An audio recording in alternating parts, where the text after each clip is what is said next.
man is condemned to be free, because once thrown into the world, he is responsible for everything he does.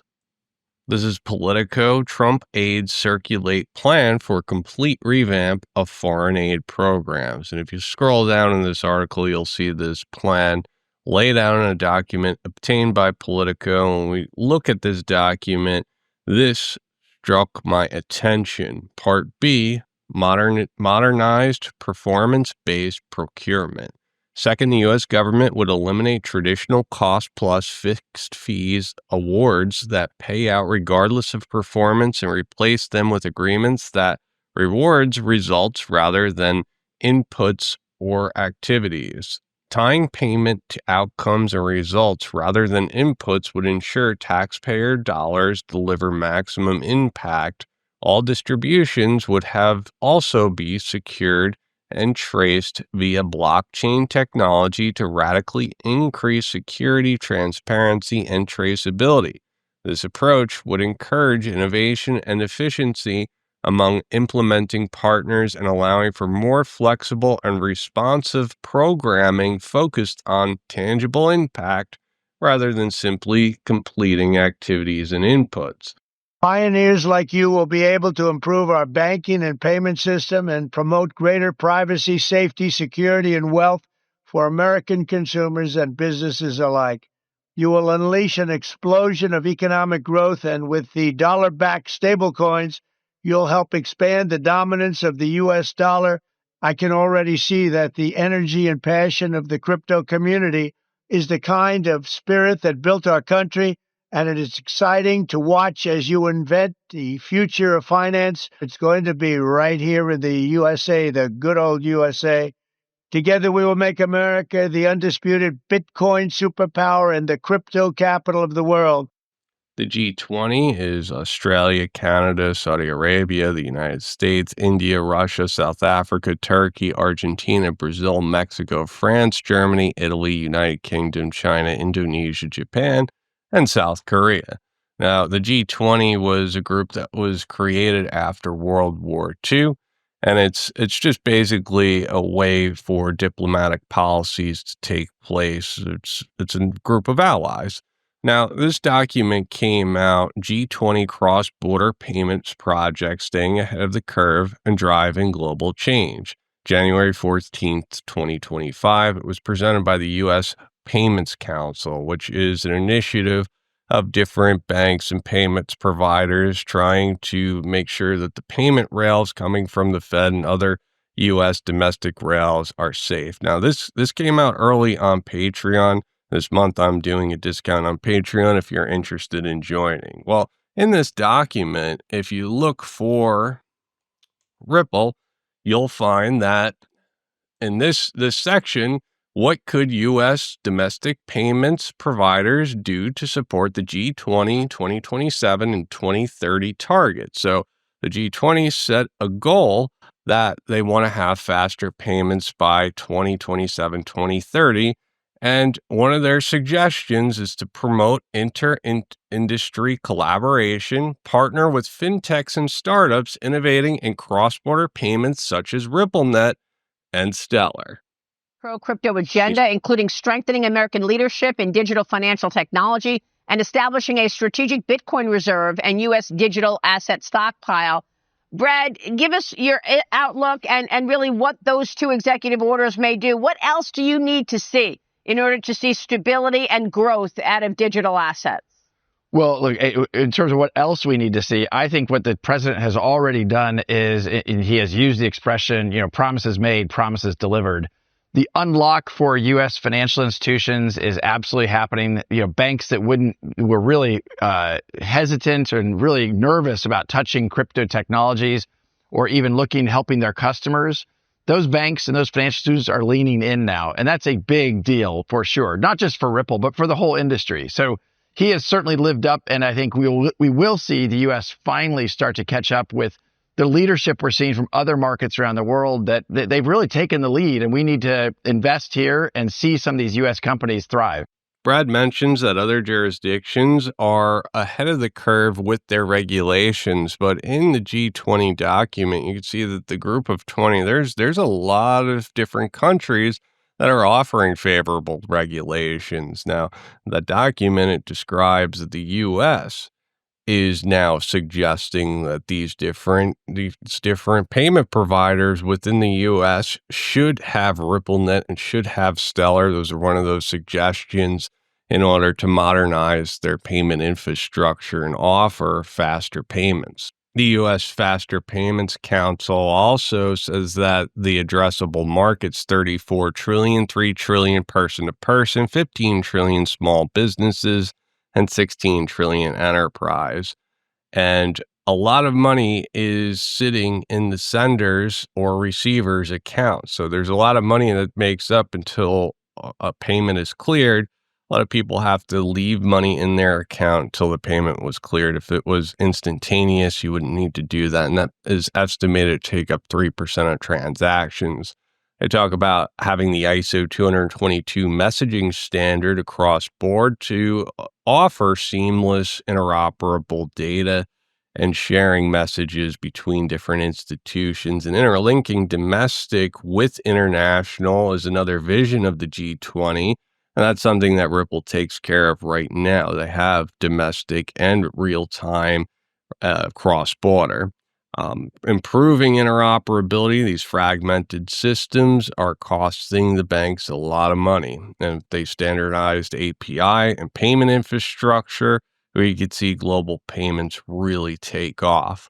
Now, they also recommend that they leverage blockchain and distributed ledger technology to minimize intermediary costs and reduce friction.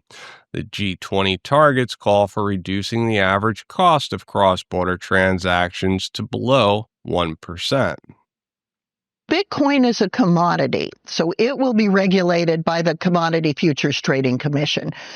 Some other cryptocurrencies look more like a security and should fall under the disclosure requirements at the SEC. So part of what we want to do is guide what is a commodity and what is a security and provide that kind of clarity in the law so we can let agencies know who has jurisdiction over what. In a big developed country like the United States, we already have many, many ways to instantaneously pay for things. And this wouldn't be top of mind, but it will be lower cost in foreign markets. You reduce the cost of foreign exchange, you reduce the cost of fees across borders. And so in some countries where they have an unstable currency, a weak banking system, not a very good payment system, a smartphone app with a digital wallet with a dollar-backed stablecoin is a good way, even at retail, to do a transaction. Brad, what's most important for the regulators to understand as they create this new framework for digital assets? Well, look, the good news is people like Congressman Hill, they do understand. They understand how important it is for these technologies to thrive here in the U.S., and they have started to architect bills to help enable that. I very much agree with Senator Loomis. It can't just be, executive orders. It needs to be codified with legislative efforts by Congress. We're seeing a lot of forward movement. A stablecoin bill is already going through markup, and I think we'll see that come to a vote in the next 4 to 8 weeks. There's the second one that Senator Loomis also talked about was what we often call a market structure bill, providing clarity that we've been asking for as an industry as to how will these technologies, these tokens be regulated. Are they commodities? Are they securities? XRP was deemed to be a commodity or not a security by a federal judge, which is the opposite of what the SEC had said. So to see the SEC really combat lawfare and to attack this industry and now have leaders like Senator Loomis and really heroic leadership from Congressman Hill, I think it's going to make all the difference in the world. And I think we're going to see both a market structure bill and a stablecoin bill pass in the next 6 months. So what does that mean for Ripple? Well, it means the clarity we have been asking. And Maria, you and I have talked this probably over the years, maybe 3 or 4 or 5 times. Yeah. To get that regulatory clarity so that the customers we engage know they can engage in good faith and to use these technologies without fear of regulators coming in and attacking them. That's a big deal. And that will allow this innovation, allow more job creation, more innovation, and frankly, capital formation here in the United States. The stablecoin bill is most likely to come out first, and this is for domestic payments. You're going to see larger banks utilize stablecoins to move money within a country. Now, it's not just United States that use US dollars. There are countries that have hyperinflation or citizens that don't trust their governments that are going to utilize stable coins as well. So it is international to a degree. But when you start getting into currencies like the euro and currencies where people trust the currencies to a degree, now there needs to be some type of cross-border currency element to this. We need to see conversion of US dollars into euros. There needs to be a swap mechanism, and that's where the other crypto bills will come into play. And this is where XRP comes into play. This is where you can convert something like RLUSD into XRP and then into the euro or another currency that is deemed stable by the people. So earlier transaction used to cost you 2%. Now it is less than 0.5. So it is changing with time. And of course, the new technology around the ripple effect, which is a ripple coming in, or the bitcoins coming in. Of course, India, it is not legal that way. But I'm sure as the blockchain becomes a reality, and a couple of transactions we have also done, and I'm sure my colleagues have handled in their own banks, those are also bringing down the cost because now there's no more core bank also. So as we see the future, I see volume going at least 2 to 3 times, as government is also talking about the India exports imports going up at 20-25% YOY. So we see market becoming at least double in next 3 years.